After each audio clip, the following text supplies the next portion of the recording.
Hello everyone. हम लोग अभी इस वीडियो में ऑप्टिक्स को आगे कंटिन्यू करते हैं। लास्ट वीडियो में हम लोग देख रहे थे कि प्लेन मिरर से जो इमेज बनेगी उसकी क्या क्या प्रॉपर्टीज होंगी। तो वो प्रॉपर्टी में हम लोग लास्ट प्रॉपर्टी देख रहे थे कि अगर ऑब्जेक्ट मूव कर रहा है तो इमेज की क्या वेलोसिटी आएगी। अब हम लोग नेक्स्ट प्रॉपर्टी देख रहे हैं।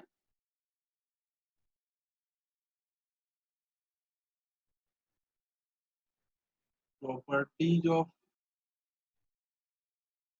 इमेज हम देख रहे हैं। तो इसमें लास्ट क्लास में हम लोगों ने कुछ 4 प्रॉपर्टी देख ली थी। अब नेक्स्ट प्रॉपर्टी हम लोग देख रहे हैं कि अगर मिरर मूव करेगा तो इमेज कैसे मूव करेगा। सपोज सपोज एक मिरर है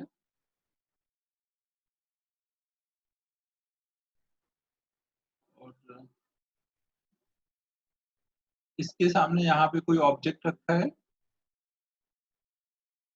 और इधर यहाँ पे उसकी कुछ इमेज बनी हुई है। अब अगर ये मिरर इधर को अपने प्लेन के परपेंडिकुलर मूव करे with speed velocity of mirror,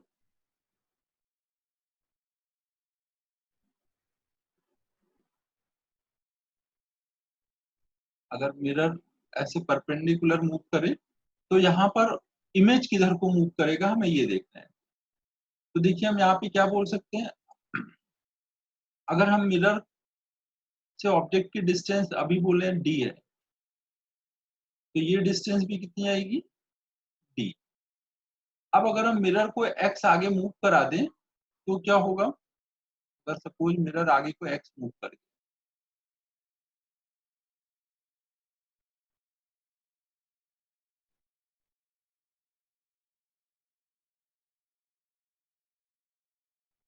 mirror अगर आगे को एक्स मूव करेगा, पहले मिरर यहाँ पे था m1 पे, फिर अब वो m2 पोजीशन पे आ गया, तो अब नई डिस्टेंस ऑब्जेक्ट की कितनी रह जाएगी, d माइनस एक्स।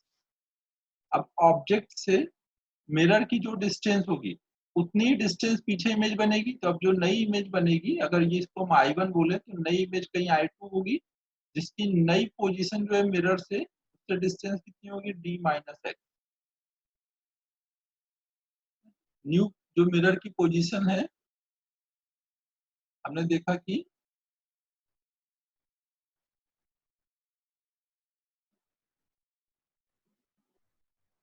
देखिए हमने ये देखा कि मिरर से ऑब्जेक्ट की डिस्टेंस अभी d माइनस एक्स है, तो इस मिरर से नई इमेज की पोजीशन भी d माइनस एक्स होगी। और अगर हम ये m1 से I1 की डिस्टेंस देखें तो वो d है और ये डिस्टेंस x है, तो इस मिरर m2 से I1 की डिस्टेंस कितनी बोल सकते हैं।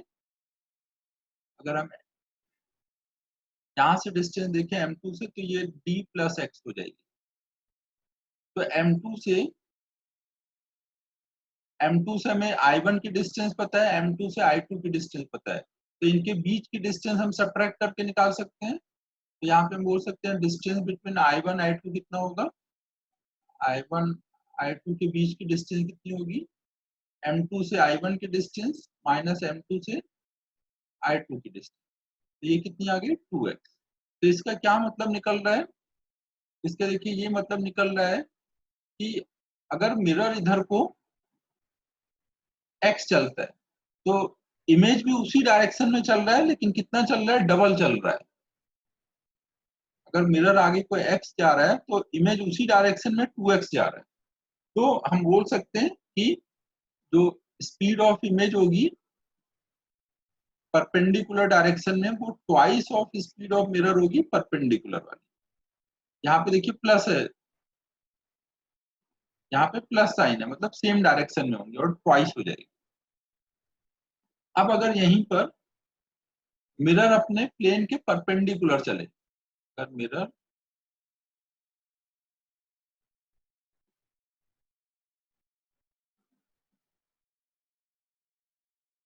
यहाँ पर ऑब्जेक्ट है और मिरर अपने प्लेन के परपेंडिकुलर अगर ऐसे चले, तो ऐसे चलने से क्या ये डिस्टेंस चेंज होगी मिरर से ऑब्जेक्ट की, नहीं। तो यहाँ पे डिस्टेंस ऑफ जो इमेज होगी वो भी चेंज नहीं होगी।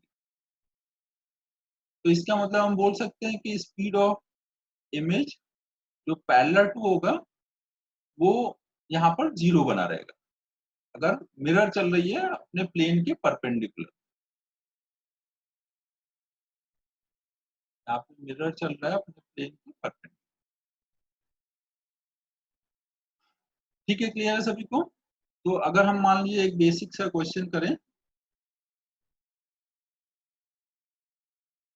उससे पहले एक चीज देखिए और हम लोग समझ लेते हैं। जो हमने ये प्रूव किया कि जब मिरर चलेगा तो इमेज डबल स्पीड से चलेगा परपेंडिकुलर डायरेक्शन में। इस चीज को हम डायरेक्ट भी ऐसे बोल सकते थे।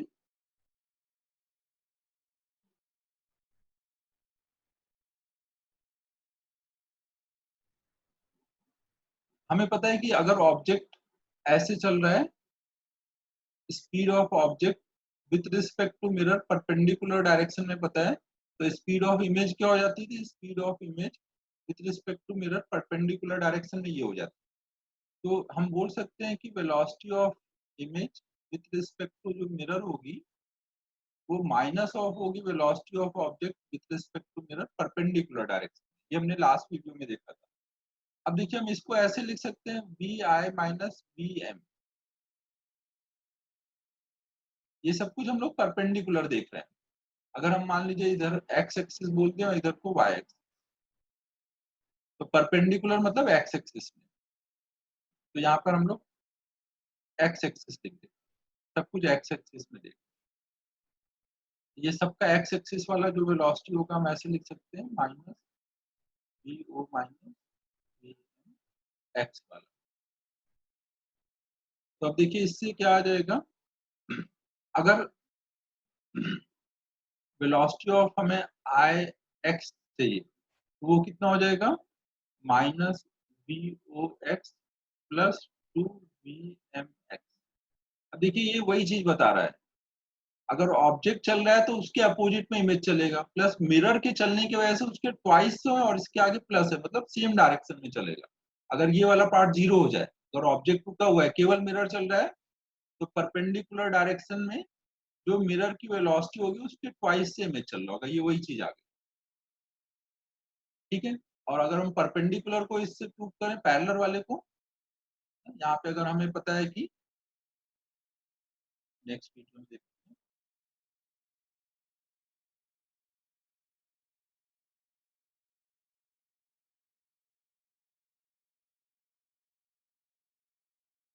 अगर कोई ऑब्जेक्ट ऐसे पैरेलल में चल रहा है, velocity of object with respect to man, ये वाई डायरेक्शन ले लेते हैं, इधर को वाई डायरेक्शन इधर को एक्स डायरेक्शन।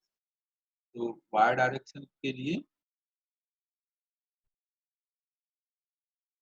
अगर ऐसे चल रहा है वाई में, तो इसकी इमेज भी सेम वेलोसिटी से चलेगा मिरर के रिस्पेक्ट में वाई।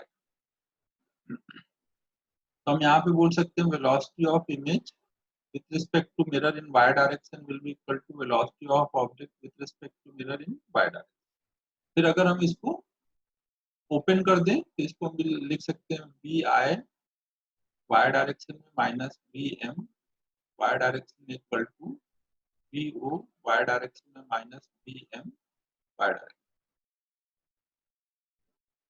रिलेटिव याद होगा सभी को, वी ए बी को हम क्या लिख सकते हैं? V A minus V B, वही चीज मैंने लगाई हुई है। आप देख रहे हैं अब ये वाला टर्म जो होगा एक दूसरे से कट जाएगा, मतलब मिरर के चलने का कोई इफेक्ट नहीं पड़ रहा है। वेलोसिटी ऑफ जो इमेज होगी वाई डायरेक्शन में, मतलब अपने लेंथ के पैरेलल, वो केवल किस पे डिपेंड करेगा? ऑब्जेक्ट कितनी स्पीड से चल रहा है वाई डायरेक्शन। तो ऐसे हम लोग मैथमेटिकली भी प्रूव कर सकते हैं। अब हम लोग कुछ प्रॉब्लम करते हैं इसके। जैसे मान लीजिए कहीं पर एक मिरर है,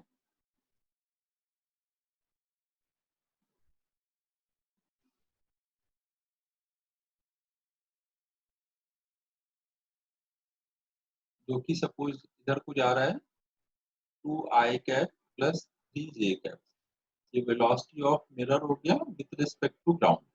यहाँ पे कोई ऑब्जेक्ट है, वो जा रहा है तो इस डायरेक्शन में वेलोसिटी ऑफ जो ऑब्जेक्ट है वो हो गया कुछ minus 3i cap plus 4j।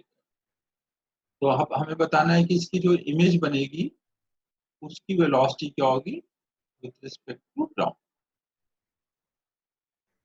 Axis इधर को एक्स एक्सिस लेना है, मिरर के पैरेलल ऐसे वाई एक्सिस। तो आप एक बार पहले अच्छे से सॉल्व कर लीजिए, फिर हम लोग फिर आगे का सॉल्यूशन देखें।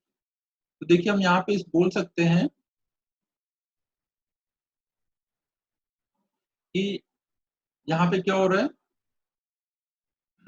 ऑब्जेक्ट में दो वेलोसिटी है, एक तो -3 i cap plus 4j cap, और मिरर में दो वेलोसिटी है 2 प्लस 3। तो इन सब की वजह से कितनी कितनी इसमें वेलोसिटी जाएंगी।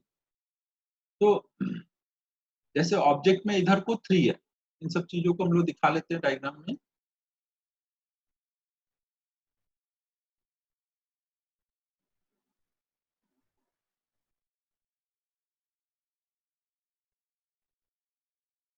देखिए ऑब्जेक्ट की वेलोसिटी -3 i कैप है, -3 i कैप मतलब इधर को 3, और y एक्सिस में 4j कैप मतलब इधर को 4।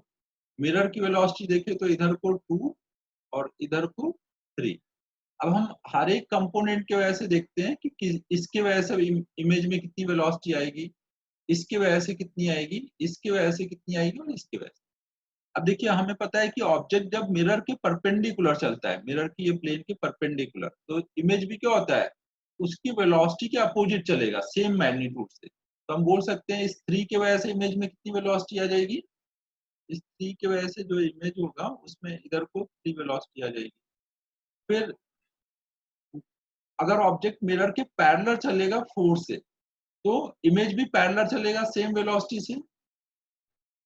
तो हम बोल सकते हैं इमेज में एक ये वेलोसिटी 4 आ जाएगी। फिर इसके बाद अब मिरर को देखते हैं, इस 3 की वजह से इसमें कोई वेलोसिटी आएगी क्या, नहीं। मिरर के पैरेलल चलने से इमेज में कोई वेलोसिटी नहीं आती, लेकिन मिरर के अपने प्लेन के परपेंडिकुलर चलने से 2 की वजह से इसमें वेलोसिटी आएगी, और कितनी आएगी, जितना इसका मैग्नीट्यूड है उसका डबल। और डायरेक्शन क्या होगा, जिधर मिरर होगा उधर ही इमेज भी चलेगी, तो 2 का डबल 4, इस डायरेक्शन में 4 और आ जाएगा। तो हम बोल सकते हैं इमेज में एक और वेलोसिटी आ जाएगी 4। तो टोटल हमें एक्स वाली अगर हम इमेज की वेलोसिटी देखें, इमेज की वेलोसिटी हम देखें अगर यहाँ पर, तो एक्स डायरेक्शन में 7 आया और वो पॉजिटिव एक्स एक्सिस के लॉन्ग, और वाई एक्सिस में 4 आया। तो हम बोल सकते हैं ये टोटल इमेज की वेलोसिटी होगी। आई होप सबको क्लियर है क्या क्या बोला मैंने। आप हर एक की वजह से अलग अलग वेलोसिटी दिखा करके सबका नेट लेकर के ऐसे सॉल्व कर।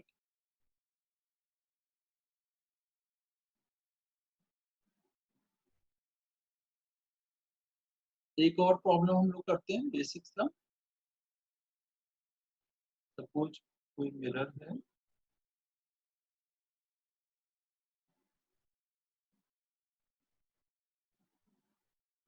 और इसके सामने कोई ऑब्जेक्ट ऐसे चल रहा है बी ओ, और बी ओ की वैल्यू है 4 i के प्लस 2j। मिरर जो है वो रेस्ट पे है, मिरर रेस्ट। तो हमें बताना है फाइंड वेलोसिटी, फाइंड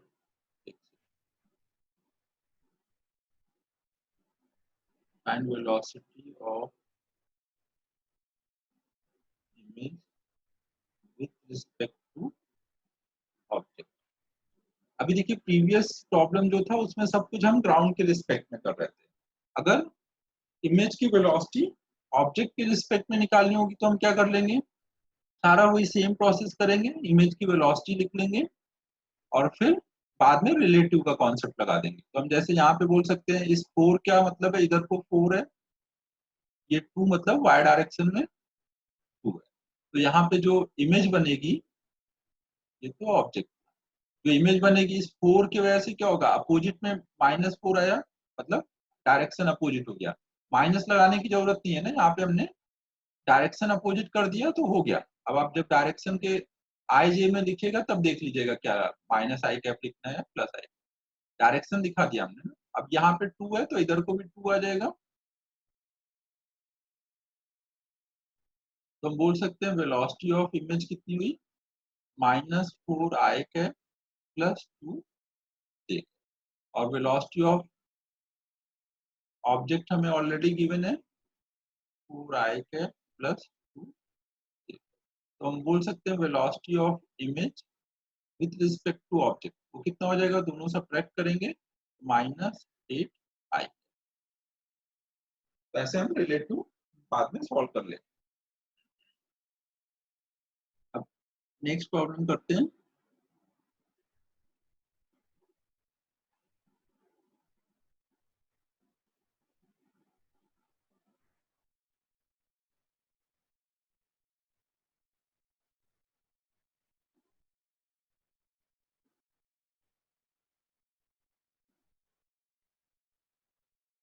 देखिए यहाँ पे हमने इधर को एक्स एक्सिस ले लिया, इधर को वाई एक्सिस ले लिया, और यहाँ पे एक मिरर ले लिया।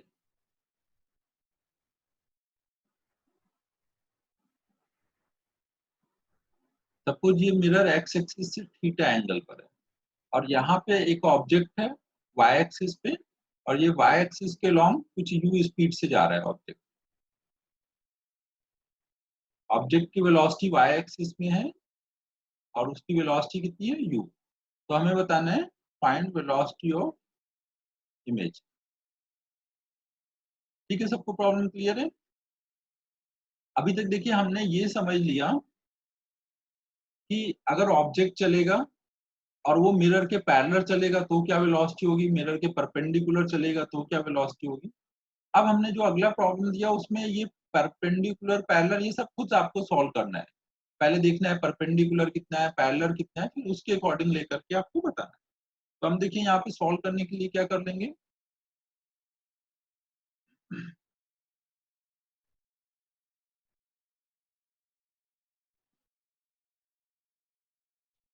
तो अब देखिए हम इसको सॉल्व करने के लिए रिजॉल्व करेंगे। एक तो इस u को रिजॉल्व करेंगे पैरेलल टू मिरर, और एक परपेंडिकुलर टू मिरर। तो रिजॉल्व करने के लिए पहले हम लोग यहाँ पर मिरर के पैरेलल ऐसे यहाँ पे ऑब्जेक्ट पे लाइन ड्रॉ कर लेते हैं, तो दैट कि हमें आराम से समझ आए कि कैसे रिजॉल्व करना है।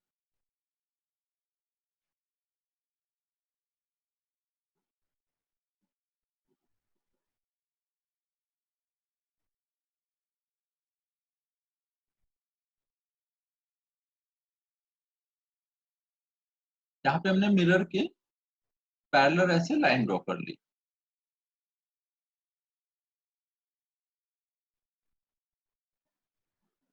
यहाँ पे मिरर नहीं है, बस हमने मिरर के पैरेलल ऐसे लाइन ड्रॉ की।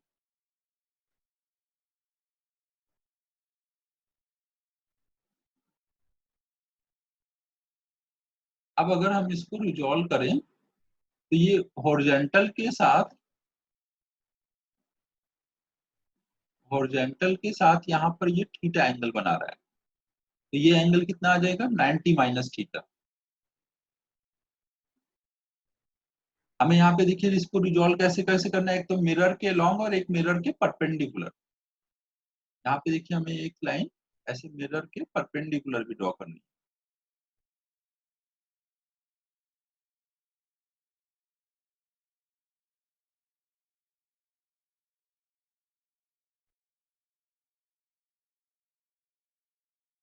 ये हमने एक मिरर के परपेंडिकुलर लाइन ले ली।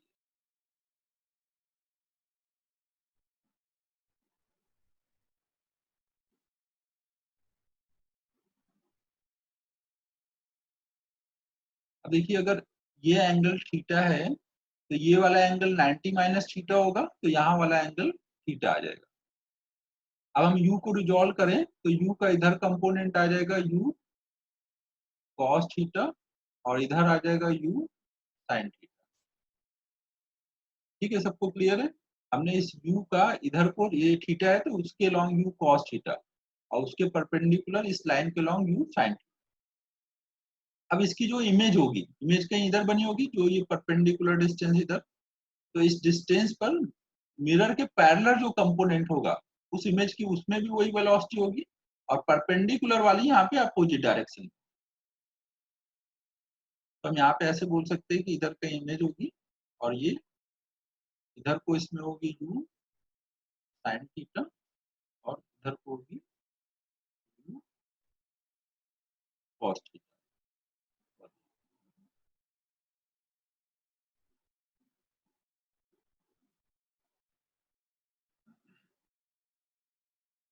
इधर को ये हो जाएगी u cos थीटा।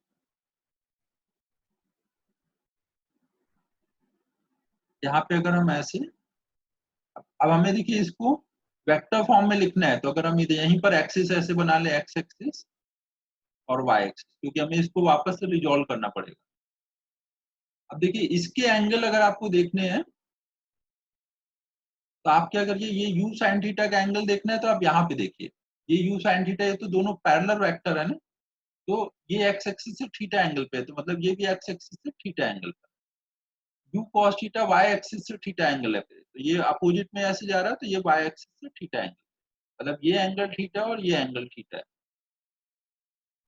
तो हम बोल सकते हैं ये एंगल थीटा और ये एंगल थीटा। तो अब हम रिजॉल्व करके अगर x एक्सिस में देखें तो x एक्सिस में तो टोटल कितनी इमेज की वेलोसिटी आएगी,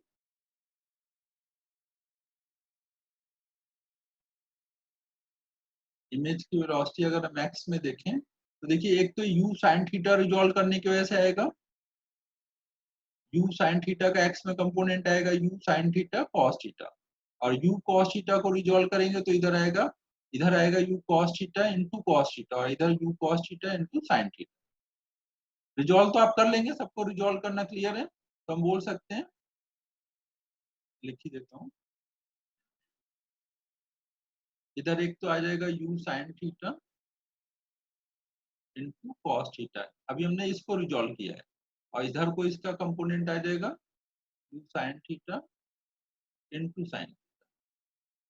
अब u cos थीटा को रिजॉल्व करें तो इसका इधर थीटा एंगल है, तो इधर को आएगा u cos theta into cos theta, और इधर आ जाएगा u cos theta into sine. तो हम बोल सकते हैं x में टोटल कितना आ रहा है, x में ये दो कंपोनेंट आए, दोनों को ऐड कर देंगे तो 2u sin theta cos theta हो जाएगा, 2u sin थीटा cos। और y में देखें, इमेज की वेलोसिटी y में, तो यहाँ पे देखिए ऊपर कोई u sin स्क्वायर थीटा है, नीचे कोई u cos स्क्वायर थीटा है। अगर थीटा गिवन होता तो हमें समझ आता कि कौन सा बड़ा है कौन सा छोटा है। अभी सिंबल्स में हम मान लेते हैं u sin स्क्वायर थीटा बड़ा है, तो u sin square theta minus cos square theta, और हमने इसको sin स्क्वायर थीटा को बड़ा माना है, तो इसलिए हम इसमें प्लस j कैप मल्टीप्लाई करेंगे, इसमें हम i कैप मल्टीप्लाई करेंगे। अब इनको हम ऐड करके लिखते हैं। ठीक है, सभी को क्लियर है क्या क्या हुआ।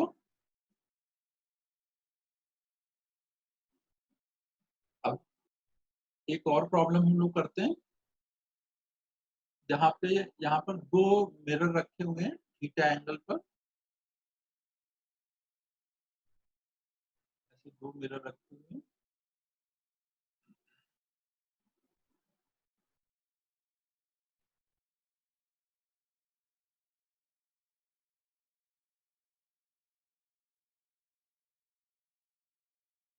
तो दो मिरर रखे हैं, इनके बीच में एंगल कुछ थीटा है, यहाँ से एक ऑब्जेक्ट को कुछ u स्पीड से फेंका गया किसी अल्फा एंगल पर, तो वो कुछ ऐसे प्रोजेक्टाइल मोशन कर रहा है और ऐसे जा करके कुछ गिर रहा होगा, ये आगे तक मिरर होगा। तो हमें बताना है find minimum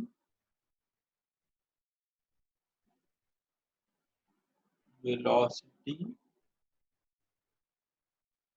of image with respect to object. ठीक है, सबको क्लियर है प्रॉब्लम क्या है, हमें मिनिमम वाली वेलोसिटी बतानी है ऑब्जेक्ट की इमेज के रिस्पेक्ट में। आप एक बार पहले सोच लीजिए, फिर इसके बाद आगे का पार्ट देखिए। यहाँ पे देखिए ये गिवन है कि alpha is greater than theta. हम लोग एक काम करते हैं, इनकी वैल्यूज भी दे देते हैं, कुछ ले लेते हैं। मान लीजिए alpha is 60 degree, theta is 45 degree, और यू इज समथिंग 100 मीटर पर सेकंड, ऐसे। तो अब हमें ये सोचना है कि किस टाइम पर यहाँ पे मिनिमम वेलोसिटी बताना है और एक और पार्ट ऐड कर देता हूँ इसमें, और टाइम भी बताना है। सेकेंड पार्ट में मिनिमम वेलोसिटी पे वो किस टाइम पे पहुंचेगा।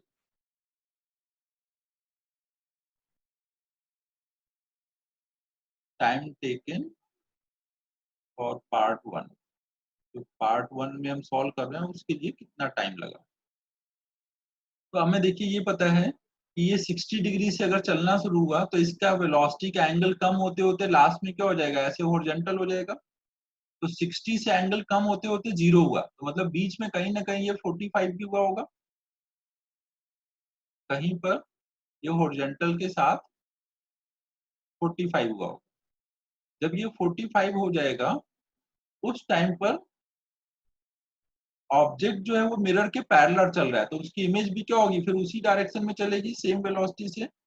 तो जितनी इमेज की वेलोसिटी होगी वही ऑब्जेक्ट की वेलोसिटी होगी सेम डायरेक्शन में। जब भी ऑब्जेक्ट मिरर के पैरेलल चलता है, इस टाइम पे सपोज इसकी जो इमेज है वो इधर कहीं होगी, यहाँ पे कहीं इमेज है और वो भी ऐसे 45 हॉरिजॉन्टल से 45 पे चल रहा हो, सेम इसी भी स्पीड। तो दोनों सेम डायरेक्शन में चल रहे हैं सेम स्पीड से, तो इसका मतलब फर्स्ट पार्ट में हम क्या बोल सकते हैं, relative speed of image with respect to object कितना हो रहा होगा, मिनिमम कितना होगा, जीरो। मिनिमम कितना हो सकता है, जीरो। फिर सेकेंड पार्ट है टाइम कितना लगा। तो अब ये टाइम कितना लगा ये निकालना है। तो ये एक सिंपल सा क्वेश्चन हो गया कि अगर इनिशियल वेलोसिटी दिया है, इनिशियल एंगल दिया है, तो 60 से 45 होने का टाइम निकालना है। 60 से 45 होने का टाइम निकालने के लिए हम लोग क्या कर लेंगे, इसमें कुछ चीजें मैं अब रब कर देता हूँ।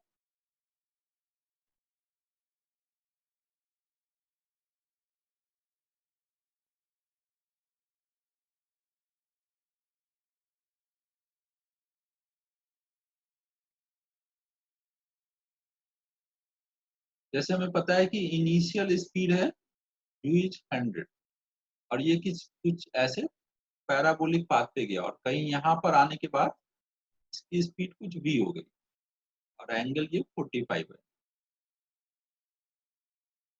तो इधर हो जाएगा v cos 45 और इधर आ जाएगा v sin 45।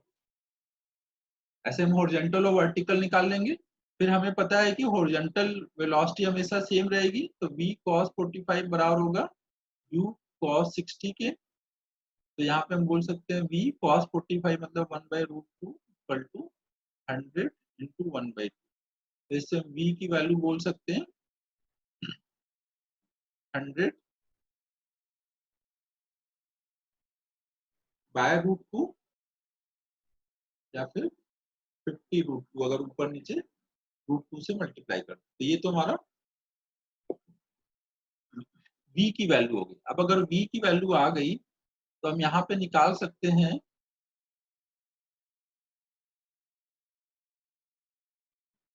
अब अगर v आ गया तो हम यहाँ पे निकाल सकते हैं कि y डायरेक्शन की वेलोसिटी, इनिशियल पता है फाइनल पता है, y की फाइनल वेलोसिटी आ जाएगी, उससे हम फिर y डायरेक्शन में v equal to u plus 80 लगा दें। तो अब हमें v पता है तो हम बोल सकते हैं कि y डायरेक्शन में वेलोसिटी कितनी हो रखी है, v साइन 45। ये हमने देखा ना, ये हमारा v साइन 45, यहाँ पे वैल्यू डाल देंगे, v साइन 45 कितना आ जाएगा, 50√2 इंटू 1/√2 मतलब 50। और y डायरेक्शन की इनिशियल वेलोसिटी हमें पता है u साइन 60 मतलब 100√3/2 मतलब 50√3। अब इनिशियल वेलोसिटी पता है, फाइनल वेलोसिटी पता है, टाइम निकालना है, तो y डायरेक्शन के लिए हम लोग काइनेमेटिक्स लगा देंगे, v equal to u plus 80। y direction की फाइनल वेलोसिटी क्या है, 50 ऊपर को, इनिशियल 50√3 ऊपर को थी, एक्सेलरेशन नीचे को 10 ले लेते हैं, g की वैल्यू। टाइम निकालना है, जीरो हर जगह से कट जाएगा, तो हम टाइम बोल सकते हैं 5√3 - 1। इतनी देर बाद वेलोसिटी जो होगी वो मिनिमम हो चुकी है।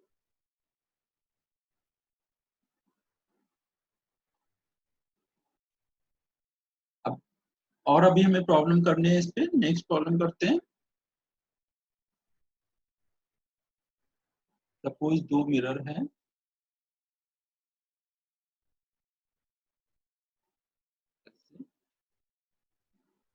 इनके बीच में कुछ 120 डिग्री एंगल दिया हुआ है।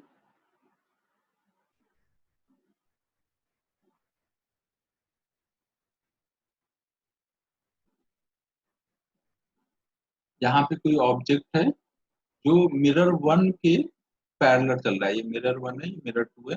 मिरर वन के पैरेलल सपोज चल रहा है 2 मीटर पर सेकेंड। तो इसकी दो इमेज बनी होंगी। एक तो इमेज, टोटल इमेज कितनी बनेगी वो हम आगे पढ़ेंगे। अभी मिरर वन से एक इमेज बनी है सपोज I1, और एक मिरर टू से इमेज बनी होगी I2। यहाँ पे एक चीज और हमें ध्यान रखना है कि इमेज बनने के लिए कोई जरूरी नहीं है कि ऑब्जेक्ट एग्जैक्टली मिरर के ऊपर आए। जैसे मान लीजिए ये मिरर है, ऐसा नहीं है कि ऑब्जेक्ट इसके एग्जैक्टली कहीं बीच में होगा, यहाँ पर होगा, यहाँ पे होगा, तभी इमेज बनेगी। वो इस मिरर वाले जो प्लेन है, इस प्लेन के ऊपर कहीं पे भी, यहाँ पे भी आएगा तो उसकी इमेज नीचे बन जाएगी। जितना यहाँ डिस्टेंस पर ऑब्जेक्ट होगा उतना डिस्टेंस पे इधर नीचे उसकी इमेज बन जाएगी। तो ऐसे मिरर टू से अगर हम देखें तो मिरर टू वाली ये लाइन जा रही है, ऐसे ये मिरर टू वाली लाइन जा रही है, तो इससे ऊपर यहाँ पर ऑब्जेक्ट है तो उतना ही नीचे यहाँ पे कहीं इसकी इमेज बन गई है।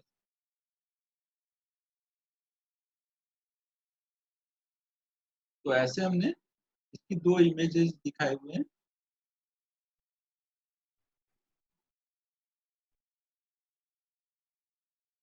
I1 और I2, तो हमें बताना है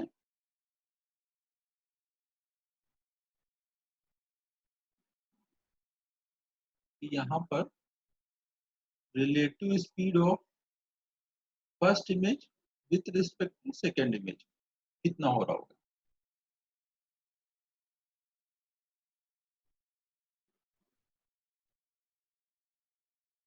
ठीक है, सबको प्रॉब्लम क्लियर है। हमें I1 की वेलोसिटी बतानी है विथ रिस्पेक्ट टू I2।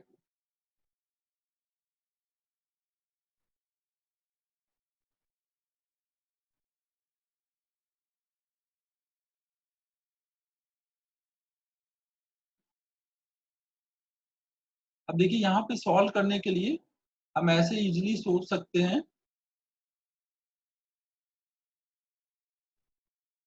कि हमें निकालना है velocity of I1 with respect to I2। तो हम ऐसे बोल सकते हैं VI1 माइनस VI। अब यहाँ पे एक चीज ये है, देखिए कि जो ऑब्जेक्ट है यहाँ पर ये पैरेलल दिया गया था, 2 मीटर पर सेकंड से M1 के पैरेलल चल रहा है।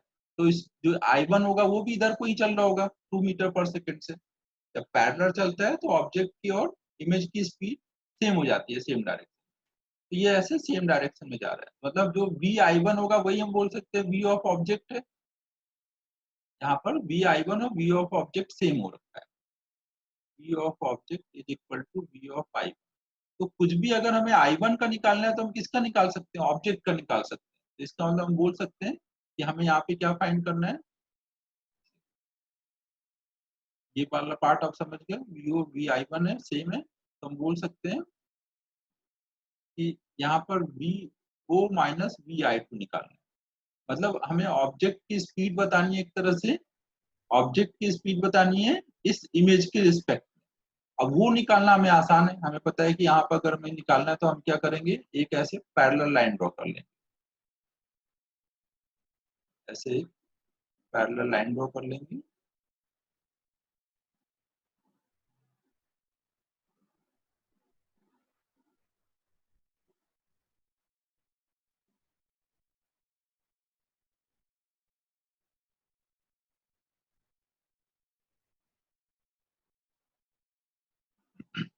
अब देखिए ये एंगल कितना हो रखा है, ये एंगल हमारा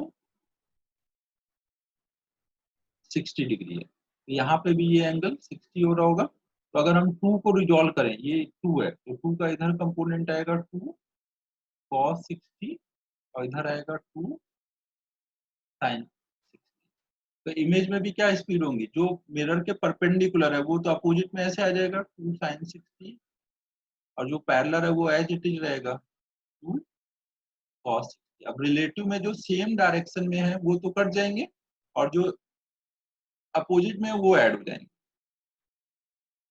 यहाँ पे केवल मैग्नीट्यूड ही बताना है, रिजॉल्व वगैरह नहीं करना है। तो हम बोल सकते हैं कि इसका relative speed of 1 with respect to 2 कितना हो जाएगा, 2 sin 60 के जो अपोजिट में है उन दोनों को जब सब्ट्रैक्ट करेंगे तो वो ऐड हो जाएंगे। तो ये ऐड हो जाएंगे 2 बार, तो इंटू 2 मतलब हो जाएगा 4√3/2 मतलब 2 रूट। आई होप सबको क्लियर है। ये परपेंडिकुलर वाले अपोजिट में दो इक्वल वेक्टर ऐसे आ रहे हैं अपोजिट डायरेक्शन में, तो सीधे हमने ऐड करके उनका डबल करके बता दिया।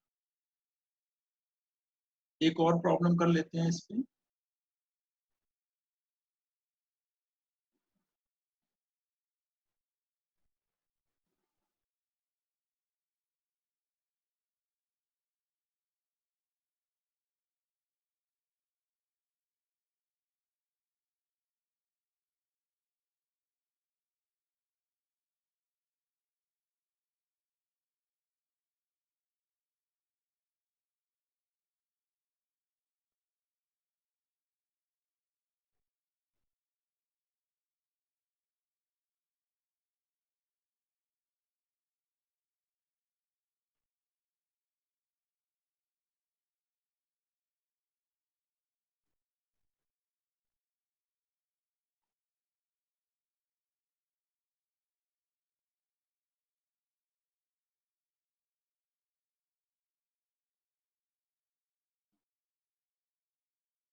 सपोज ऐसे हमने दो ऑब्जेक्ट लिए जो एक टेबल पे रखे हुए हैं,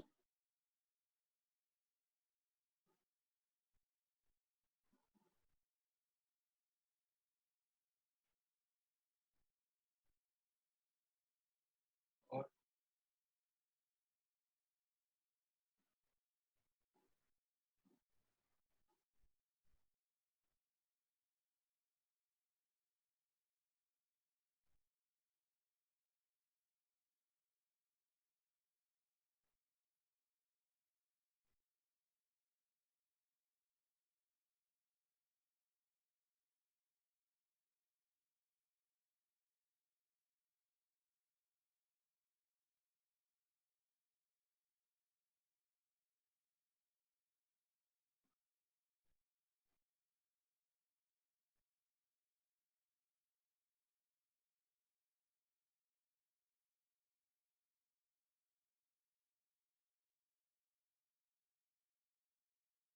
यहाँ पे देखिए क्या है। सपोज एक ब्लॉक है 5 kg का, एक 2 kg का, एक ये है मान लीजिए 4 kg का, ये कुछ 2 kg का। तो 5 kg वाले में यहाँ पर मिरर है, M1 बोल देते हैं, और 4 kg में इधर वाले साइड में मिरर है M2, और ये सब स्मूथ सरफेस पे रखे हुए हैं। टेबल बहुत लंबा है, वो उसके खत्म होने का प्रॉब्लम नहीं है। अब अगर हम इस सिस्टम को छोड़ देंगे तो हमें बताना है फाइंड एक्सीलरेशन ऑफ, इसको कुछ नाम दे देते हैं A B C D। Find acceleration of A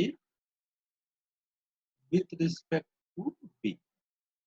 free surface smooth surface पे रखे हुए हैं, तो फ्रिक्शन नहीं है, तो ग्रेविटी की वजह से ये मूव करेंगे। तो हमें एक के रिस्पेक्ट में दूसरे का रिलेटिव एक्सीलरेशन फाइंड करना है।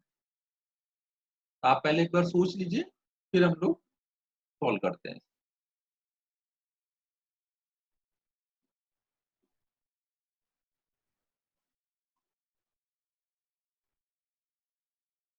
इसमें क्वेश्चन में थोड़ा सा चेंज है, ए का विथ रिस्पेक्ट टू बी नहीं, find acceleration of image of, image का सब निकालना है, image of A with respect to image of B.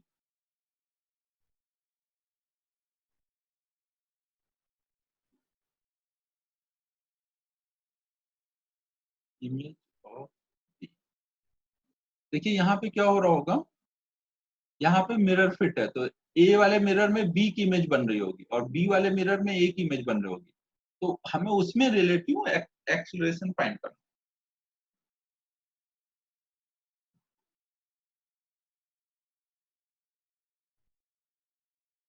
तो अब देखिए हम यहाँ पे ये सोच सकते हैं कि ये नीचे को कुछ A1 से जा रहा होगा, ये इधर को कुछ A2 से जा रहा होगा।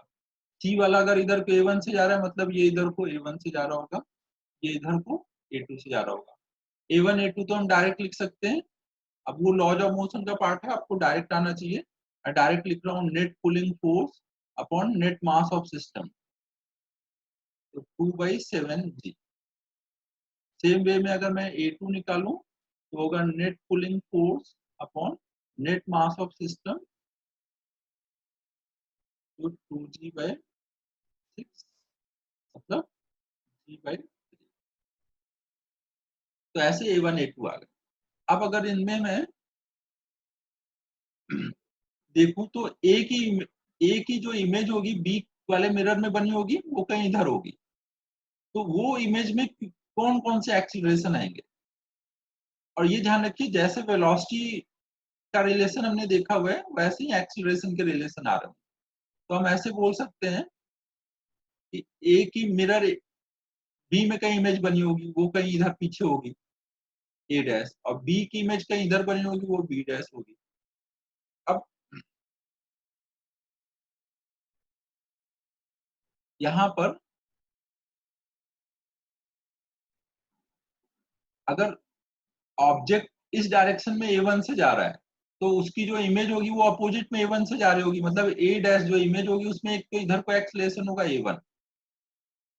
क्लियर है सभी को? तो हम बोल सकते हैं कि इसमें एक इधर को एक्सलेशन होगा A1। फिर ये जो मिरर है, ये जो मिरर है जिसने A1 की इमेज बनाई है वो खुद इधर को A2 से जा रहा है, तो इसके चलने की वजह से सेम डायरेक्शन में ट्वाइस करके एक्सलेशन आएगा, तो हम बोल सकते हैं इधर को 2 A2। सेम बी डैश के लिए सोचेंगे, ये बी डैश इस बी की इमेज है, अगर ऑब्जेक्ट इधर को A2 से जा रहा है तो उसकी इमेज अपोजिट में A2 से जाएगी, तो हम बोल सकते हैं ये इधर को A2 से जा रहा है। फिर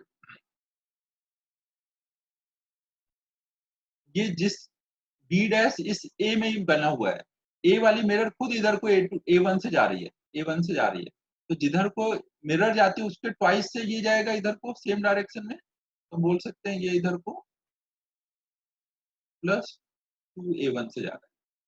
ठीक है, सबको क्लियर है? तो यहाँ पे क्या आया, जो बी की इमेज है बी डैश वो इधर को जा रही है 2A1 + A2, और ए की इमेज जो ए डैश है वो इधर को जा रही है A1 + 2A2। और ये सब रिलेटिव है, अपोजिट में है, तो रिलेटिव निकालने जाएंगे तो सब ऐड हो जाएंगे। ऐड हो जाएंगे तो रिलेटिव एक्सलेशन कितना हो जाएगा, सब ऐड होकर के 3A1 + 8। आप चाहे तो ऐसा एक्सप्रेशन भी ध्यान रख सकते हैं कि अगर दोनों मिरर आपस में अपोजिट डायरेक्शन में चल रहे होंगे तो उनके जो इमेजेस होंगे उनके बीच का ये रिलेटिव एक्सीलरेशन हो जाएगा size of A1 + 8। I hope clear हुआ क्या क्या था यहाँ पर।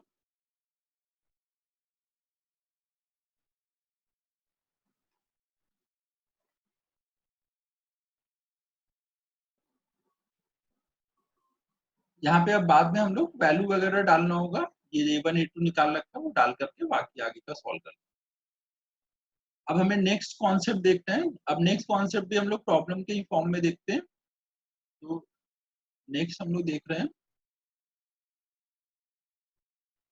कि अगर कोई पर्सन है, सपोज कोई पर्सन है,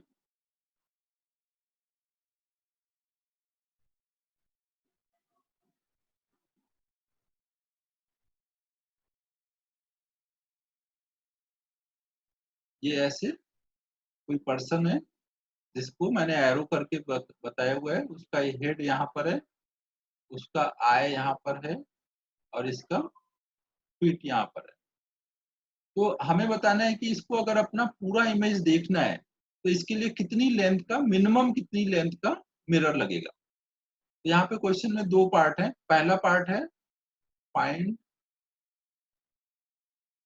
minimum length of mirror required to form full image of person. और दूसरा पार्ट है इसमें find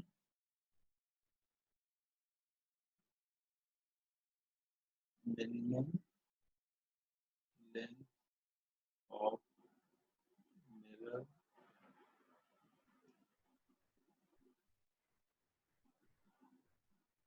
required to required so that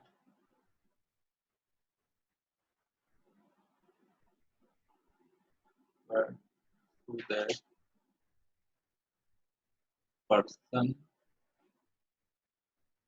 can see it whole image। देखिए दोनों प्रॉब्लम में डिफरेंस क्या है। एक में बस बोला गया है कि कितनी मिनिमम लेंथ रिक्वायर्ड है कि टोटल उसकी इमेज बन जाए, मिरर पर्सन की टोटल इमेज बन जाए, उसके लिए मिनिमम कितनी लेंथ का मिरर चाहिए। और दूसरा है कि इमेज पूरी बने और वो साथ में पर्सन को दिखे भी, तो उसके लिए मिरर की कितनी लेंथ रिक्वायर्ड है। तो प्रॉब्लम सबको क्लियर है।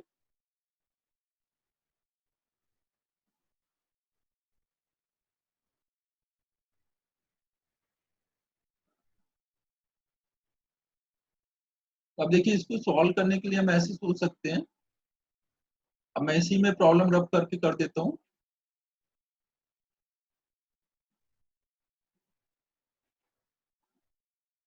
आप प्रॉब्लम पॉज करके लिख लीजिएगा सब नोटबुक में अच्छे से।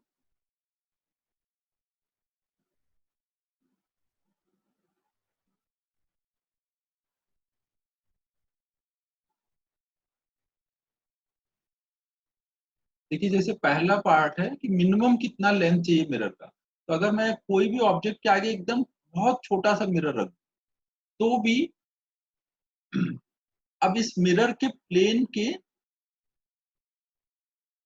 उस साइड में जो भी ऑब्जेक्ट होगा उसकी वो इमेज बना देगा। यहाँ पे जो भी ऐसे रे आएगी वो टकरा के जा रही होगी, तो ऐसे उसकी पीछे इमेज बन जाएगी। तो इमेज तो बनाने के लिए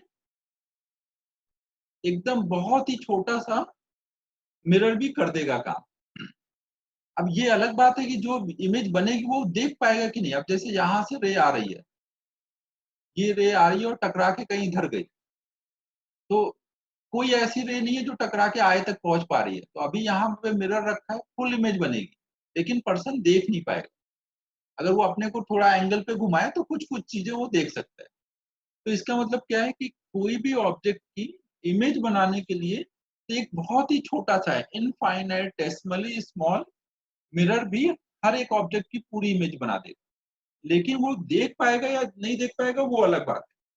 क्योंकि एक छोटे से मिरर से भी क्या होगा, यहाँ से बहुत सारी रे निकल रही हैं, जो भी रे इस पे पड़ेंगी टकरा के कहीं जाएंगी, पीछे से कहीं से आती दिखेंगी, तो इमेज तो बन जाएगी। बट वो आए तक रे नहीं पहुंच पा रही, इसलिए वो देख नहीं पाएगा। तो हमारे पहले पार्ट का आंसर क्या होगा, इनफाइनाइटेसिमली स्मॉल लेंथ ऑफ मिरर जो होगा वो भी बना देगा।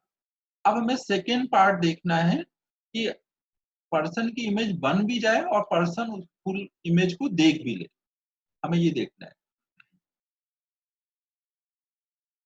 तो अब इसके लिए पहले पार्ट का आंसर हमने लिख दिया, वो आप नोट कर लीजिएगा। सेकेंड पार्ट कर रहे हैं।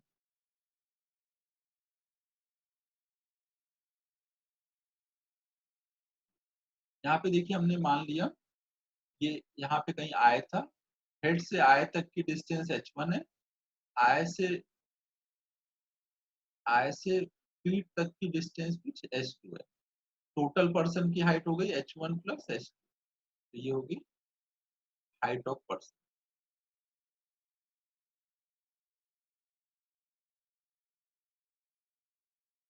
अब देखिए इसकी इमेज बनाने के लिए हमें नहीं पता कि मिरर कितना लंबा चाहिए, तो हमने एक बड़ा सा ऐसे मिरर ले लिया।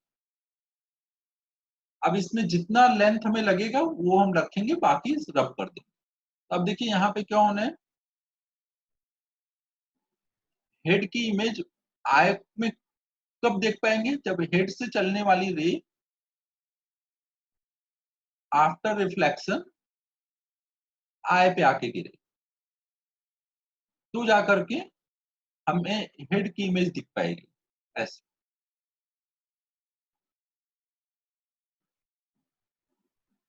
सेम वे में फीट की इमेज हमें कब दिखेगी, जब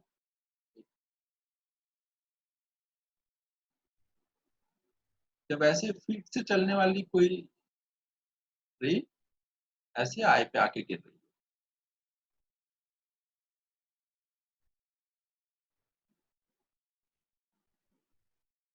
है, तब इमेज दिखेगी।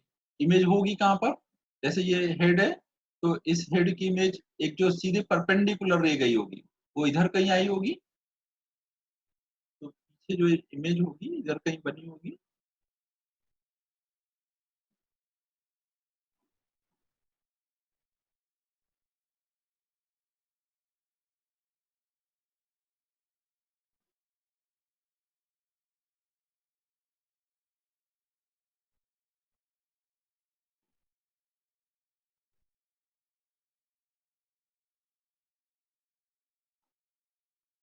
तो यहाँ पर ये आफ्टर रिफ्लेक्शन कहीं यहाँ से ऐसे रे आती दिख रही होगी, तो यहाँ पे हेड की इमेज होगी। सेम वे में ऐसे कुछ फीट की इमेज इधर आई होगी, तो आफ्टर रिफ्लेक्शन ये वाला जो पार्ट होगा ये ऐसे जा रहा होगा। तो इसका मतलब हमें अगर हेड देखना है तो यहाँ से स्टार्ट होगा मिरर। अब इसके नीचे वाली जो रे होगी वो टकरा करके वो भी ऐसे आ सकती है, उससे नीचे वाली भी ऐसे टकरा के आ सकती है। तो अब इसके ऊपर का हमें मिरर रिक्वायर्ड नहीं है, और ऐसे सेम वे में इससे नीचे का मिरर रिक्वायर्ड नहीं है, तो इसको हम रब कर सकते हैं। तो यहाँ पर ये वाला पार्ट हटा देना है, हमें जो बताने वाला आंसर है।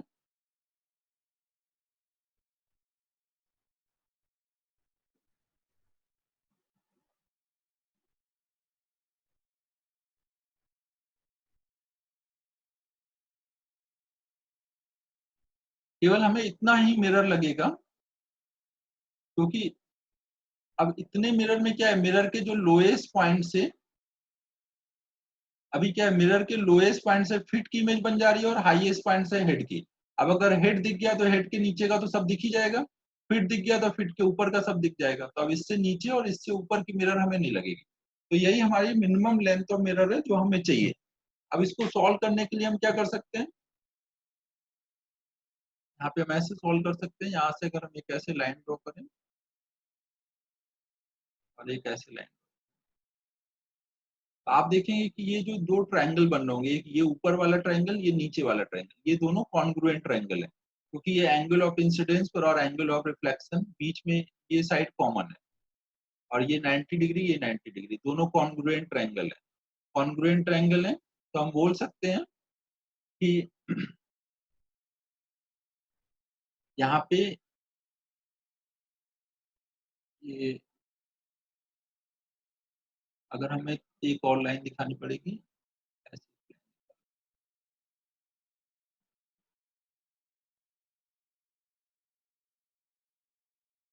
इसको कुछ नेमिंग कर देते हैं, ए बी, यहाँ पे कुछ डी बोल देते हैं। डी जो है वो हेड और आई के एग्जैक्टली बीच वाला पॉइंट है। यहाँ पर डी हमने हेड और आई के एग्जैक्टली बीच में एक पॉइंट लिया। तो अब देखिए हमें पता है कि दोनों कॉन्ग्रुएंट ट्रायंगल है, तो एच डी बराबर होगा E D.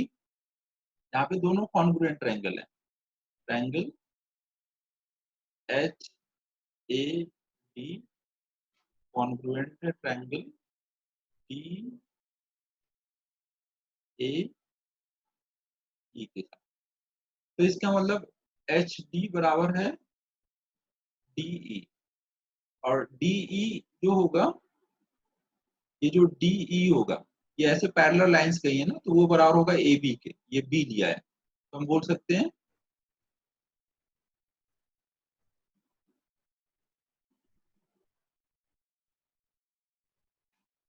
A B is equal to H D, और एच डी कितना होगा, h1/2। ये पूरा h1 था, h से e तक, और ये दोनों इक्वल है, तो मतलब एच डी या डी कितना है, h1/2। सेम चीज हम लोग लगाएंगे इसके लिए। यहाँ पे भी ये दो कॉन्ग्रुएंट ट्रायंगल हैं, तो हम बोल सकते हैं कि यहाँ पे भी एक नेमिंग करना पड़ेगा, इसको कुछ जी बोल दे। तो हम बोल सकते हैं ई जी बराबर होगा जी एफ के, और ई एफ पूरा S2 है, तो हम बोल सकते हैं ई जी जो होगा वो होगा S2/2, और ये जो ई जी होगा वही हमारा BC होगा, राइट। तो हम बोल सकते हैं यहाँ पर कि BC इज इक्वल टू ई जी, और ई जी कितना होगा, S2/2। तो मतलब पूरी मिरर की लेंथ अगर हम देखें, मिरर पूरा A से C तक मिरर है, तो उसकी वैल्यू कितनी हो जाएगी, h1/2 प्लस h2/2। तो ये पूरा कितना हो गया, h/2। मतलब जो पर्सन की हाइट है उसकी हाफ लेंथ ऑफ मिरर लगेगी, और मिरर का टॉप मोस्ट पॉइंट कहाँ होना चाहिए, पोजीशन भी पता होना चाहिए। पोजीशन कहाँ होगा, मिरर का जो टॉप मोस्ट पॉइंट है वो हेड और आई के एग्जैक्टली बीच वाले पॉइंट के सामने रखते हैं अगर, तो ये मिनिमम हाइट है जिससे हम पर्सन अपनी पूरी की पूरी इमेज देख सकता है। तो सबको क्लियर है क्या क्या बोल रहा हूं मैं। मिनिमम हाइट कितनी आई, h/2, और पोजीशन क्या होना चाहिए, मिरर का टॉप मोस्ट पॉइंट हेड और आई के एग्जैक्टली बीच वाले पॉइंट पे होना चाहिए।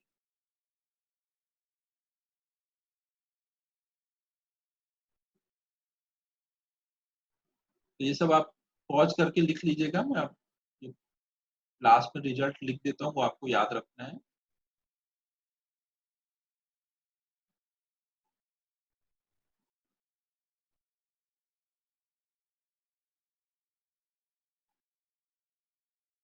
तो आपको अब ये रिजल्ट ध्यान रखना है, ये सेकेंड पार्ट में जो आया।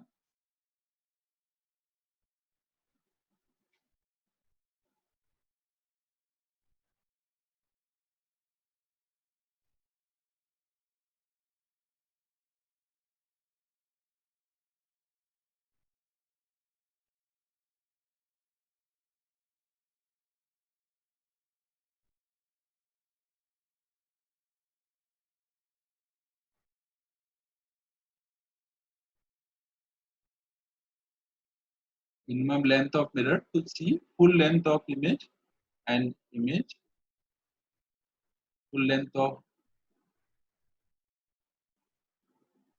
image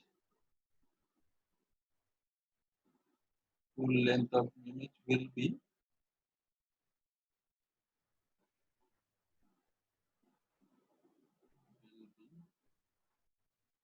half of height of the half of height of person, and position क्या होना चाहिए, and highest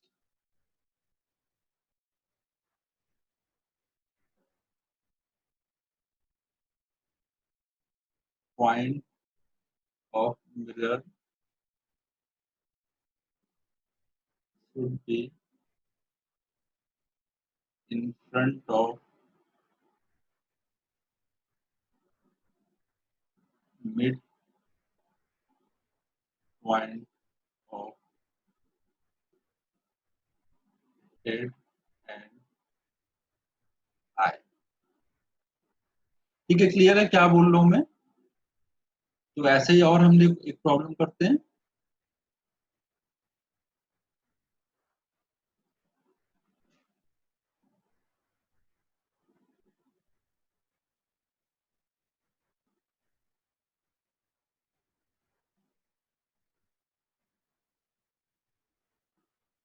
ये कोई पर्सन का हेड बनाया है मैंने, उसका टॉप व्यू दिखाया है, ये नोज है, इधर ईयर है, यहाँ पर आई है।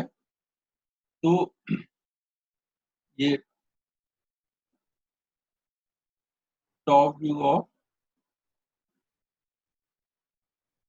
किसी पर्सन का हेड है, इसमें ईयर टू ईयर तक की डिस्टेंस कैपिटल डी है, और आई, इधर आई है, तो आई से आई तक की डिस्टेंस स्मॉल डी है। तो हमें बताना है कि हम इसके सामने मिनिमम कितनी लेंथ का ऐसे विड्थ का मिरर रखें सो दैट कि ये अपना पूरा फेस मिरर में देख सके। यहाँ पे पूरा फेस देखना है तो उसके लिए मिनिमम विड्थ ऑफ मिरर चाहिए कितनी।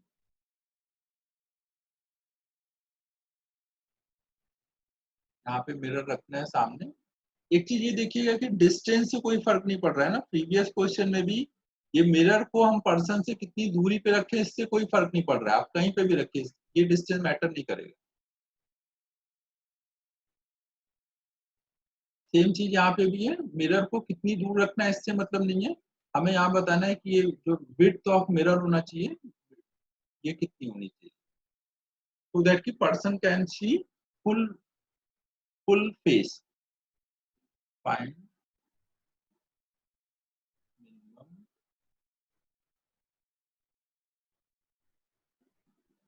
Width of mirror so that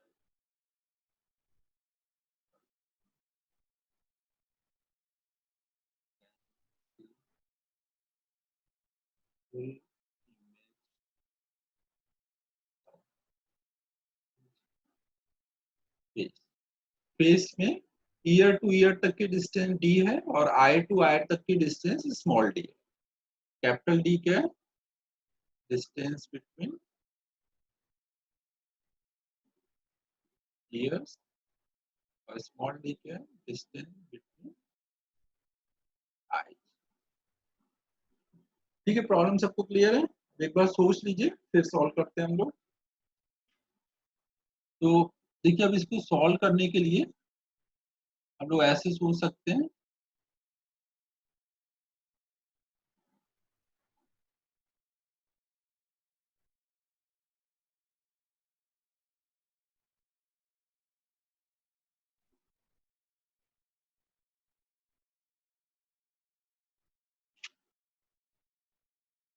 देखिए यहाँ पे हम ऐसे सोच सकते हैं,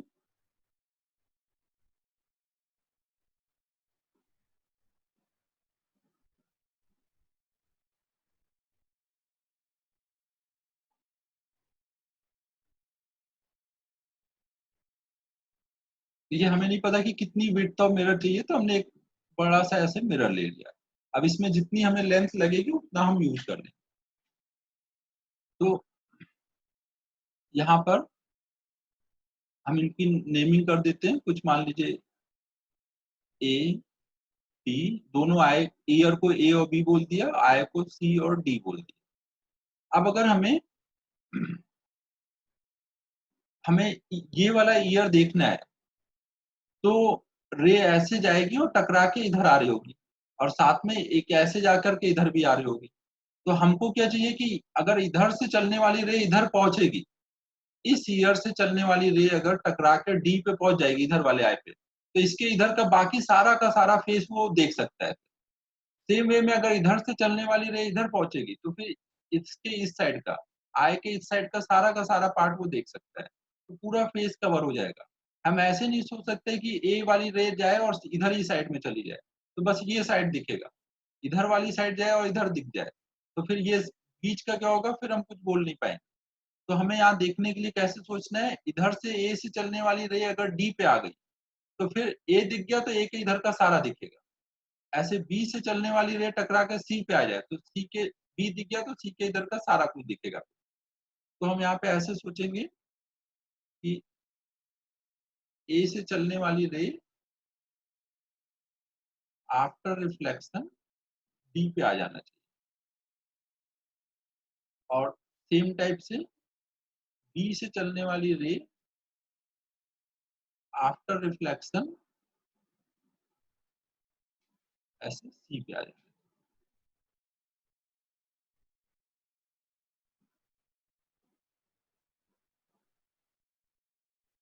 यहाँ पर ऐसे ए से चलने वाली रे आफ्टर रिफ्लेक्शन ऐसे आई पे गिरनी चाहिए, बी से चलने वाली रे ऐसे आफ्टर रिफ्लेक्शन इधर।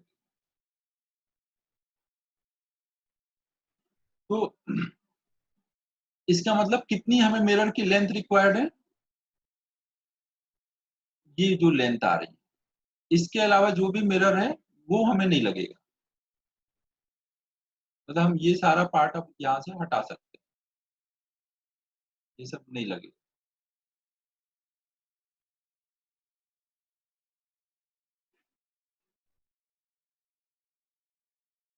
तो अब देखिए हमको ये लेंथ निकालनी है, ये लेंथ निकालनी है, मतलब हमें ये लेंथ निकालनी है। अब ये लेंथ हम यहाँ से निकाल सकते हैं, अगर हम नोज से यहाँ तक की डिस्टेंस देखें तो ये कितनी हो रही होगी, कैपिटल डी बाई टू, और ये डिस्टेंस कितनी हो रही होगी, स्मॉल डी बाई टू। तो यहाँ से यहाँ तक की डिस्टेंस कितनी होगी, ये वाले पार्ट को इतना नहीं फोकस करना है। तो ये डिस्टेंस जो है हमारी, ये ये डिस्टेंस जो होगी वही ये डिस्टेंस होगी, ये डिस्टेंस और ये डिस्टेंस सेम होगी। और हम बोल सकते हैं कि ईयर से यहाँ तक की डिस्टेंस जो होगी वो डी बाई टू होगी, क्योंकि पर्सन जो होगा नोज से जितना इस साइड के ईयर की डिस्टेंस होगी उतनी उस साइड की होगी, नॉर्मल पर्सन की बात चल रही है। और आई की डिस्टेंस देखें तो, अभी इसको हटा देते हैं इस लाइन को। तो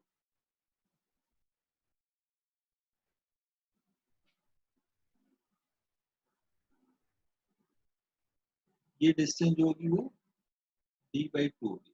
तो ये जो रिमेनिंग डिस्टेंस बचती है वो कितनी आ जाएगी, ये वाली डी बाई टू माइनस। तो हम बोल सकते हैं कि मिनिमम जो विड्थ ऑफ मिरर होगा,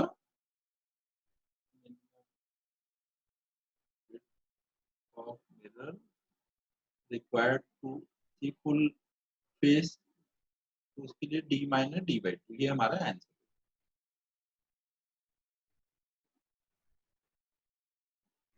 ठीक है, सभी को क्लियर है क्या क्या हुआ है।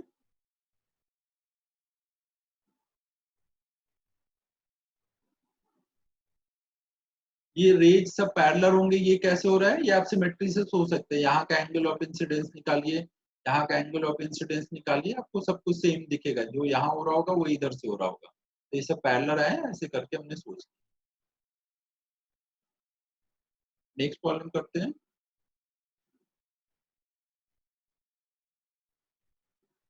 सपोज कोई एक रूम है,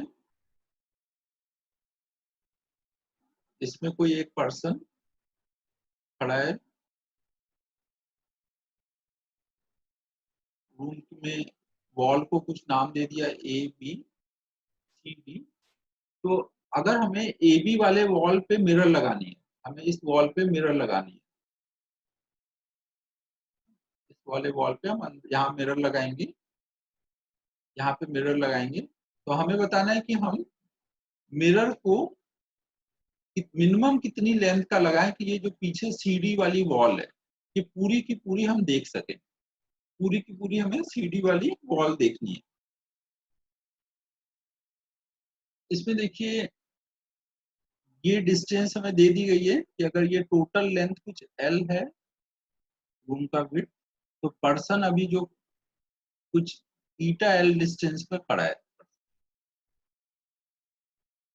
पर्सन को मान लीजिए पी पोजीशन है, तो पी से बी तक की डिस्टेंस, पी से बी तक की डिस्टेंस जो है वो ईटा टाइम्स बी से डी तक की डिस्टेंस, मतलब ईटा टाइम्स एल। और सी डी जो हाइट है वो कुछ एच है, पर्सन की हाइट कुछ स्मॉल एच ले ले। तो हमें बताना है कि मिनिमम कितनी लेंथ चाहिए। तो ठीक है, प्रॉब्लम सभी को क्लियर है। अब देखिए इसको हम लोग कैसे सोचेंगे। फिर से देखिए हम वैसे ही सोचेंगे कि अगर हमें सी की इमेज चाहिए, हमने मान लिया कि अभी पूरे ए बी वॉल पे मिरर है, तो अभी देखते हैं कितनी इस लेंथ हमें रिक्वायर्ड होगी। तो अगर ए से चलने वाली, सी से चलने वाली रे मिरर से टकराने के बाद अगर आई पे आके गिर जाती है तो हमें सी की इमेज दिख जाएगी। सेम वे में डी से चलने वाली इमेज रे आफ्टर रिफ्लेक्शन अगर ऐसे आई पे आके गिर जाती है तो हमें डी की भी इमेज दिख जाएगी।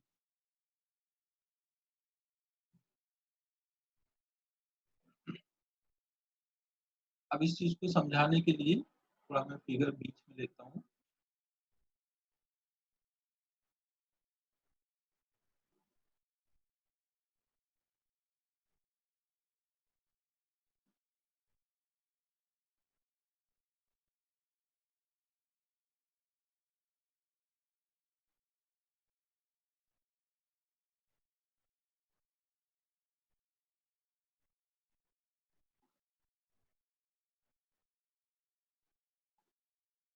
तो अब देखिए मुझे इसका मतलब कितनी मिरर की लेंथ लगनी है, यहाँ पे जितनी मिरर की लेंथ है ये वाली। तो इसको कुछ ए बी सी डी हो गया, इसको कुछ ई और एफ बोल देते हैं, ये मुझे लेंथ लगनी है। तो इसके अलावा ई से ए वाली लेंथ जो होगी, ई से यहाँ पे मिरर नहीं रिक्वायर्ड है, एफ से भी मिरर रिक्वायर्ड नहीं। यहाँ पे ये आप मत टेंशन लीजिए कि ये लेग से रुक जाएगा, जो थोड़ा बहुत स्पेस होगा वहां से मानेंगे कि रेज आ रही है और आई पे गिर रही है। तो अब हमें इसको सॉल्व करना है, तो हमें ये ज्योमेट्री लगा करके ये वाली लेंथ निकाल लेनी है। तो ज्योमेट्री लगा के ये लेंथ निकालनी है, तो उसके लिए हम ऐसे सोच सकते हैं। अब देखिए अगर हम CD की इमेज बना दें, मिरर से L डिस्टेंस आगे ये CD है, तो उसकी इमेज L डिस्टेंस पीछे बन रही होगी, तो हम ऐसे दिखा सकते हैं कि यहाँ पर पीछे कुछ L डिस्टेंस की CD की इमेज बन रही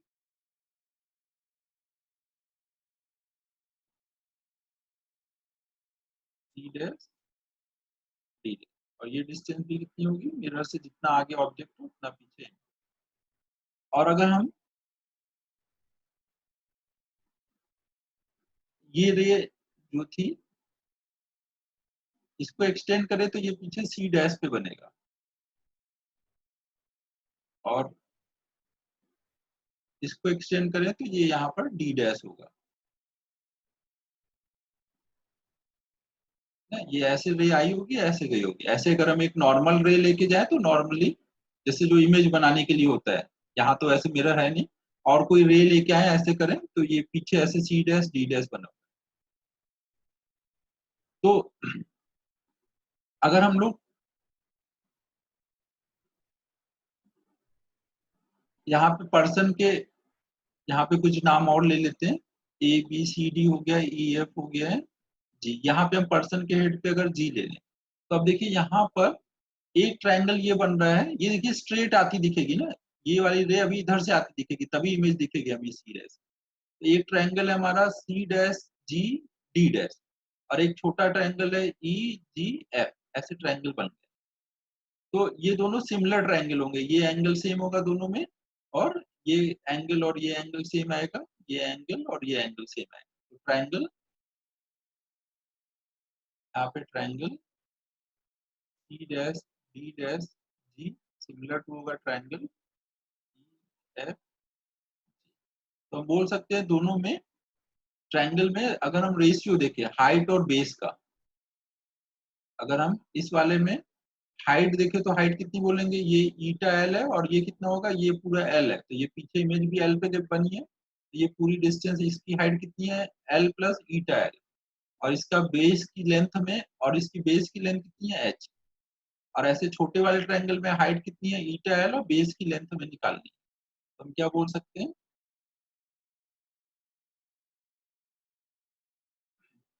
बड़े वाले ट्रायंगल के लिए हाइट, बड़े वाले ट्रायंगल के लिए हाइट कितना होगा, L plus eta L upon base, base कितना है H। छोटे वाले ट्रायंगल के लिए हाइट, हाइट कितना है, ईटा L अपॉन बेस, बेस कितना है, EF, वही हमें निकालना है। तो यहाँ पर EF की जो वैल्यू आएगी वो हो जाएगी ईटा H ओवर 1 प्लस, मतलब कितना बड़ा मिरर लगेगा वो इस बात पे भी डिपेंड कर रहा है कि पर्सन कितनी डिस्टेंस पे खड़ा है। यहाँ पर ये जो टोटल वेट था उसके किस फ्रैक्शन पे वो खड़ा है, उस पे डिपेंड कर रहा है। यहाँ पे हम आगे भी सॉल्व कर सकते हैं कि ये जो मिरर है उसका जो नीचे वाला पॉइंट है वो बॉटम से कितने हाइट पर होना चाहिए, हम ये डिस्टेंस भी निकाल सकते हैं। डिस्टेंस निकालने के लिए हम लोग यहाँ पे फिर ऐसे ही ट्रायंगल सॉल्व कर लेंगे। तो ऐसे सोच सकते हैं, यहाँ पे देखिए हमें BF वाली लेंथ निकालनी है, तो उसके लिए हम ऐसे सोच सकते हैं, G से अगर हम एक परपेंडिकुलर लाइन ड्रॉ करते हैं मिरर पर, इसको कुछ हम लोग जे बोल देते हैं। तो ये दिख रहा है कि ये दोनों कॉन्ग्रुएंट ट्रायंगल होंगे, ये ऊपर वाला ट्रायंगल और नीचे वाला ट्रायंगल, ये कॉन्ग्रुएंट ट्रायंगल होगा।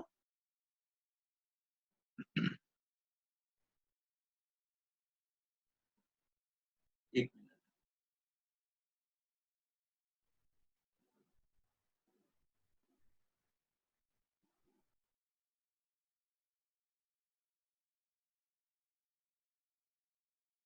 नहीं नहीं कॉन्ग्रुएंट नहीं होगा, सॉरी ये गलत बोला मैंने यहाँ पर।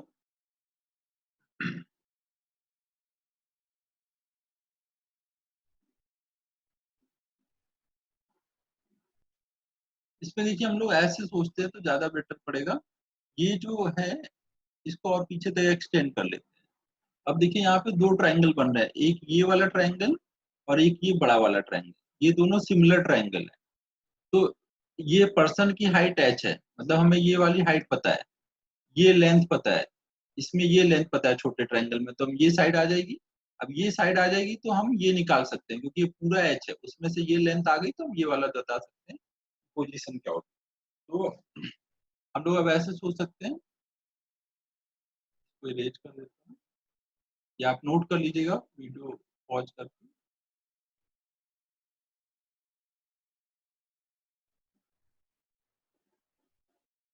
तो इनमें हम लोग कुछ और भी नाम देते हैं, आई जे, इसको के बोल देते हैं, के हो गया। तो अगर हम ट्रायंगल जी के डी डैश देखें, ये बड़ा वाला ट्रायंगल है जी के डी डैश, और ये छोटा वाला जी जे एफ, वो दोनों सिमिलर आएंगे ट्रायंगल जी जे एफ। तो हम लोग बोल सकते हैं बड़े वाले ट्रायंगल का हाइट अपॉन बेस का रेशियो, इसको हाइट बोल रहे हैं, इसको बेस बोल रहे हैं, तो इसकी हाइट कितनी होगी ईटा एल प्लस एल। बड़े वाले ट्रायंगल के लिए height eta L plus L upon base, base कितना होगा एच, पर्सन की हाइट। और छोटे वाले ट्रायंगल के लिए बेस, सॉरी हाइट पहले लिखते हैं ईटा एल अपॉन बेस कितना होगा जे एफ। तो जे एफ की वैल्यू आ गई ईटा एच ओवर 1 प्लस। तो हमने अभी जे एफ की वैल्यू निकाल ली, तो ग्राउंड से हाइट जो है वो बी एफ है, तो ग्राउंड से कितने हाइट पे लगाना पड़ेगा, पूरा एच माइनस जे एफ। ये पूरी हाइट एच है, पर्सन की हाइट, ये पूरी एच है, उसमें जे एफ सब्ट्रैक्ट कर देंगे तो बी एफ आ जाएगा। ये कितना हो जाएगा H minus H on 1 plus, तो ये बच जाएगा एच ओवर 1 प्लस, ऐसा कुछ आ जाएगा।